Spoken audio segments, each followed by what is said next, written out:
জাহান্নামের কথা বললে তত কাঁদেন না। আব্বা আমার কবরের কথা বললে উসমান বিন নুরাইন বেশি কান্না করেন। উসমান বিন নুরাইনকে জিজ্ঞাসা করায়, ও নবী পাকের সাহাবী, আপনি তো পৃথিবীর জমিনে রাসূল পাকের আশিক, জান্নাতে সার্টিফিকেট প্রাপ্ত ব্যক্তি, দুই নূরের অধিকারী আপনি, আপনি কেন কান্না করেন কবরের কথা শুনে? উসমান বিন নুরাইন বলেন, বাবারা, কবর হলো দুনিয়া থেকে যাওয়ার পরে প্রথম ঘাঁটি। ওই কবরের আযাব থেকে যদি রেহাই পাওয়া যায়, সমস্ত জায়গাতে আসান হয়ে যায়। সুবহানাল্লাহ। আব্বাজি আমার সোনা মানিকেরা, আপনি আমি যখন মারা যাব, আপনি আমি মারা যাবার পরে আমাদেরকে সঙ্গে করে নিয়ে যাবে, আব্বা আমার নিয়ে যাবে যখন কবরে।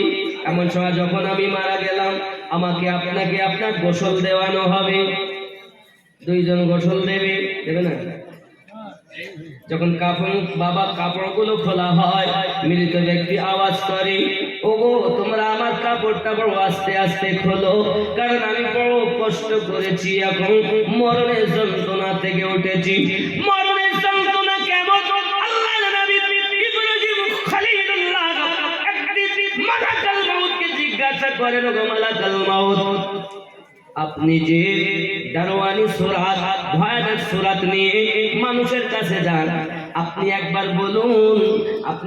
বলুন সেই রূপ কি ধারণা করতে পারেন? ওই রূপ কি আপনি এখন অর্জন করতে পারেন? হ্যাঁ পারি, তবে একবার আমাকে দেখা। ইব্রাহিম নবী যেই কথা বললেন, মালাকুল মাউত রাজি হলেন না। ও নবী ইব্রাহিম, আমি আজরাইল, আমি মালাকুল মাউতের যে দারওয়ানি ভয়ানক সূরাত, এই সূরাত যে আপনি দেখতে যাচ্ছেন, এই সূরাত আমি আপনাকে দেখাবো। ওগো আমার ইব্রাহিম নবী, আপনি অনুরোধ করছেন, কিন্তু আমি রূপ ধারণ করতে পারি, কিন্তু আপনার কাছে দেখানো ঠিক হবে না। ওগো ফেরেশতা মালাকুল মাউত, আমি একবার আপনাকে দেখতে চাই। সঙ্গে সঙ্গে বাবাজি আমার হযরতে মালাকুল মাউত নিজে আপনাকে নাও দেখতে পেলেন। ইব্রাহিম নবী দেখেন কালো এক পোশাকধারী, মাথার চুলগুলো একদম খাড়া হয়ে আছে কাটার মতো, আর বাবাজি আমার তার চোখ দিয়ে আগুন বার হচ্ছে বাবা, আর তার নাক দিয়ে ধোঁয়া বার হচ্ছে। এত দারওয়ানি সূরাত বাবা, এত দুর্গন্ধময় হালাত, ওই অবস্থা হয়ে গেল। আল্লাহর নবী ইব্রাহিম খলিলুল্লাহ সঙ্গে সঙ্গে বেহুশ হয়ে গেছেন বাবা। বেহুশ যখন হয়ে গেছেন, হুশ যখন ফিরলেন, বাবা আমার ইব্রাহিম নবী বলেন, ওগো মালাকুল মাউত আজরাইল, মরণের যন্ত্রণা কি হবে আমি জানি না, তবে কোন একজন মানুষের কাছে এই রূপ যখন আপনি ধারণ করবেন, এটাই তার জন্য কম কষ্ট নয়। যুবক আমার, আল্লাহর নবী ইব্রাহিম খলিলুল্লাহ যে দারওয়ানি সূরাত থেকে আপনার বেহুশ হয়ে গেলেন, মালাকুল মাউত মৃত ব্যক্তি বাবা যে আপনার মৃত্যুবরণ করবে, মরার আগে মালাকুল মাউতকে দেখতে পাবে বাবা, আমার ফেরেশতাদেরকে দেখতে পাবে। সোনা মানিক আমার, এক চান্সে রূহ বার করা হয় না রে বন্ধু। কখনো দেখা যায় পা ঠান্ডা হয়ে গেছে, হয় না, পা ঠান্ডা হয়ে গেছে, আব্বাজি আমার টেনে এনে দিয়েছে জাঙ্গের কাছে, জাং থেকে টেনে নিয়ে আপনাকে রেখে দিয়েছে। আবার একটু বলে আমার সোনা মানিকেরা, কখনো কখনো দেখা যায় চোখ দিয়ে রূহ বার হয়ে যায়, গাল দিয়ে রূহ বার হয়ে যায়, আব্বাজি আমার আঙুল দিয়ে রূহ বার হয়ে যায়। যে যেমন ব্যক্তি তার শাস্তি তেমন হবে।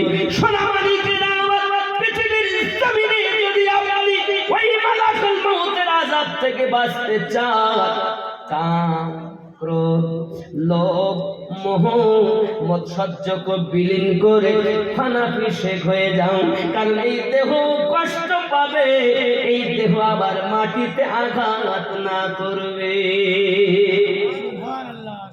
ঠিক নেই? এই বাবা আমার প্রেমিকদের হালাত আলাদা হবে, দুশ্মনের হালাত আলাদা হবে। বলে আমার সোনা মানিকের খুব ভালো করে বুঝুন, পৃথিবীর জমিনে আপনার হাত, আপনার পাও, আপনার দেহ, এই দেহের মধ্যে আপনাকে যে লতিফাগুলো দিয়েছে, এই লতিফাগুলো জীবিত করে যান। আপনি মরার আগে আমার জীবন লাভ করে যান।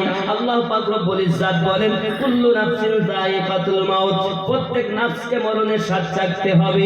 ও আমার সোনা মানিকেরা, এখন মৃত্যু যদি অনিবার্য হয়, নাফস যদি মরণের স্বাদ চাখে, এত কষ্ট কে ভোগ করবে বাবা? মরণের কষ্ট সম্পর্কে বলা হয়েছে, কোন একজন জীবিত মানুষকে যদি আপনার হাজার তলোয়ার দিয়ে খোঁচানো হয়, যত কষ্ট হবে তার থেকে বেশি মরণের কষ্ট রে বাবা। একটা জীবিত মানুষের গায়ের চামড়া যদি জীবত হালাতে ছিলে নেওয়া হয়, যত কষ্ট হয় তার থেকে আপনার শতগুণ বেশি মরণের কষ্ট। এ যুবক, পৃথিবীর জমিনে আপনি আমি মরণের কষ্ট থেকে যদি নিরাশ পেতে চাই, আব্বা আমার নবী বলেন, আমার উম্মাহ, তোমার অন্তরে তোমার জানের থেকে আরো আমি নিকটে, তোমার কল, তোমার রূহ, তোমার সির, তোমার খফি, তোমার আকফা যদি জীবিত করতে পারো, নাফসে আম্মারাকে যদি দমন করতে পারো, এই হালাত যদি তুমি দুনিয়া থাকতে করে নিতে পারো, কবরে আসতে তোমার মরণের অবস্থা কেমন হবে শোনো। যেমন কোনো বাচ্চা মায়ের কোলের কাছে শুয়ে আছে, মাতার মুখে স্তন দিয়ে রেখেছে, বাচ্চা আস্তে দুধ পান করে। ওই দুধ পান করা হালাতে বাচ্চা যখন ঘুমিয়ে যায়, মা যদি তার স্তনটা টেনে নেয়, বাচ্চা যখন বুঝতে পারে না, ঘুমিয়ে যায়। আল্লাহর নেক বান্দা বান্দির জন্য আমি আমার আল্লাহর কাছে চেয়ে নিয়েছি, আল্লাহ যত কষ্ট সব আমারে দাও, আমার উম্মতকে নাজাত দাও। সুবহানাল্লাহ।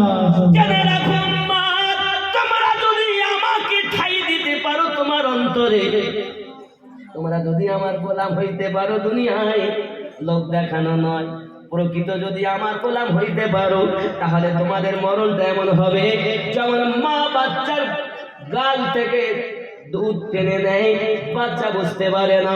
তোমাদের নাফস এমন করে নাফস মরণের স্বাদ চেখে নেবে, ঈমানদার বুঝতে পারবে না। আল্লাহুম্মা এইরূপ ভাবে মরণের যন্ত্রণা সম্পর্কে বাবাজি আমার অনেক কিছু বলা হয়েছে। আমাদের উচিত হবে দুনিয়ার সরজমিনে আমরা মরণকে একটু স্মরণ করি, বাবা মরণের চিন্তা করি। প্রত্যেক দিন মালাকাল মাউত প্রত্যেক মানুষের কাছে 5 বার আওয়াজ দেন। কয়বার? কে দেন? মালাকাল মাউত, ইসরাইল ফেরেশতা। তা এখন মনে করুন তামাম দুনিয়ায় মানুষ হলো 750 কোটি। কত 750 কোটি যদি মানুষ হয়, প্রত্যেক জনের কাছে যদি 5 বার করে হয়, তো কত হয়? ফেরেশতা আজরাইল এতজনের কাছে আসতে পারে, কিন্তু আমাদের নবী কে দুয়ায় আসতে পারে না। এটা অনেক মুসলমানের ধারণা, ঠিক নেই? বন্ধুরে আমার, মালাকাল মাউত তামাম দুনিয়ার মানুষের কাছে 5 বার করে আপনার আওয়াজ দেয়। খেয়াল করো সোনা মানিক আমার, এখন আমি হয়তো বাড়িতে শুয়ে আছি, মোবাইলে সিনেমা দেখতেছি, ফেরেশতা এসেছে, হায় আফসোস আমি নদী, মরণ তো অনিবার্য। সোনা মানিক আমার খেয়াল করবেন, এই জন্য একটা মুহূর্ত যেন অপচয় না হয়, আল্লাহর ইবাদতে কাটবে। এই জন্য মুর্শিদ শিক্ষা দেয়, শয়ন স্বপনে সবসময় খেয়াল শেখ করো আর আল্লাহ আল্লাহ করো, তোমার সব সময়টা জিকিরের ভিতরে কাটবে। ফেরেশতা যখন আসবে দাস্তাক দিতে, তখন দেখবে আল্লাহর বান্দা আল্লাহর বান্দি আল্লাহ আল্লাহ করে, আল্লাহ গো তোমার বান্দাকে তোমায় ডাকার হালাতে পেয়েছি। আমাদের হালাত কি? আল্লাহ আল্লাহ করি না, গালি দেই, খালি ঝগড়া করি, মারামারি করি, হিংসা করি, নামাজও পড়ি না, সুদ খাই, মদ পান করি। আমাদের মতো আর কেউ আসেনি। এই গ্রামের এমন বরকত, আমার রহমাতুল্লাহ আলাইহির কদমের বরকত বাবা, আল্লাহর ওলি গাউসে পাহাড়ি হুজুর আমার এসেছেন, এই সোনা মানিকেরা আমার। তাই আমি আপনাদের অনুরোধ করব, মরার আগে একটু মরে যাও। আল্লাহ পাক কোরআন মাজিদে বলেন, ইয়া আইয়ুহাল্লাযীনা আমানু তাকুল্লাহা হাক্কা তুকাতিহি ওয়া লা তামুতুন্না ইল্লা ওয়া আনতুম মুসলিমুন। আই বান্দাদের সাথীগণ, তোমরা আমি আল্লাহকে ভয় করো আর খবরদার মৃত্যুবরণ করো না যত সময় পুরোপুরি ভাবে ইসলামের ভিতরে না ঢুকবে। আমার হুজুর হাজী রহমাতুল্লাহ আলাইহি বলেন, ওরে মরার আগে মরলো যারা, ঘুম হতে জাগিল তারা রে, এদেরকে বলিও না মরা, এদেরকে বলিও না মরা, ইহা কোরআনের বচন। আর কতদিন সাধের ঘুমে ঘুমাবি রে মন, দিনের পরে দিল কেটে যায়, তুই হইলি না চেতন, ওরে ঘুমাবি রে মন। আসলি যেদিন খালি হাতে, বল সেদিন কে ছিল সাথে। ভুলে গেছো? আসলি যেদিন খালি হাতে, বল সেদিন কে ছিল সাথে। এখন তার নালাও সাথে আর নবীজির বচন, ঘুমাবি রে মন। যাদের জন্য সব করো, ভেবে দেখো মন কেউ নয় কারো। ছেলে আমার নয়, মেয়ে আমার নয়, বিবি আমার নয়, জমি জমা আমার নয়, বাড়ি ঘর আমার নয়, আমার কে? আমার হলো নবী মুস্তাফা। ঠিক নি আব্বাজি আমার সোনা মানিকেরা?